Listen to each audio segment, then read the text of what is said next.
नमस्कार।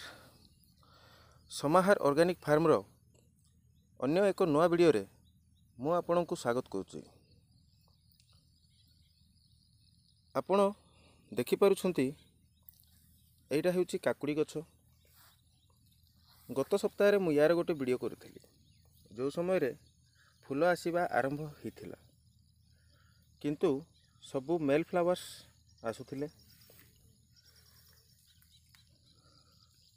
तापरे आमे सरिष खदा को पानी रे बतरेई 2 दिन रखिला परे गछर मूल मानकरे देइथिलु, जहार परिणाम स्वरूप आपण देखि पारुछंती गछरे केते सुंदर भाबरे फीमेल फ्लावर मध्य आसीबा आरंभ कर दैछि। एई गछ लागी गोटे मास 7 दिन समय होइछि, माने 37 दिन रे देखंतु केते सुंदर काकुड़ी आसीबा आरंभ मध्य हेइ गलानी। आगामी 4 रु 5 दिन मध्य रे एइठेरु काकुड़ी हार्वेस्टिंग करिवा मध्य आरंभ होई जिवो। देखि पारुछंती सबु गछ फूल रे पूरा भरी ही जाइछि। हाँ, सीवीड एक्सट्रैक्ट मध्य स्प्रे करा हिछि, जोटा कि पत्र रे ग्रीनरी आने,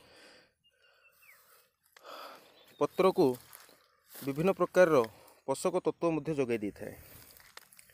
शेष वीडियो रे पत्र जाक एते सुंदर देखा जाउ नथिला, किंतु ए वीडियो रे देखंतु आपन को पत्र रे टिके ग्रीनरी आसीथिबा जणा पडुची। आउ 2-3 दिन मध्य रे सबु पत्र एकदम से ग्रीन मध्य हेइ जिवो बोली आशा। देखंतु प्रजापति टिए उड़ी बुलुची। से कोन करूची ना फूलरू फूल को उड़ी बुली पराग संगम बा पॉलिनेशन क्रियाटा संपादन करुची, जहा द्वारा कि अधिक संख्यार फीमेल फ्लावर फल रे परिणत होबो एवं बड़ धरणर सुंदर शाइनिंग काकुड़ी से देहरु बाहरिबो। एमिति ही अनेक इंटरेस्टिंग वीडियो पाइबा पई आपण आम चैनल टी को सब्सक्राइब करंतु, वीडियो टी को लाइक करंतु एवं निज सांगसाथी मानक सहित शेयर मध्य करंतु। ता सहित सबुबेल परी गोटे अनुरोध, निजे निज बाड़ी बगीचारे किछि पनीपरिबा एवं फूल गछ मध्य लगांतु, जहाद्वारा कि आपणको शरीर सुस्थ रहिबो एवं बगीचारे फूल को देखिले आपणको मन मध्य सुस्थ रहिबो। ता सहित एतिकी भी रिक्वेस्ट जे आपण वीडियो देखिला परे जदि किछि मोर बळका रहि जाय कहिबारे किंबा किछि भूल होई थाए ताहले मते कमेंट माध्यम रे जणांतु।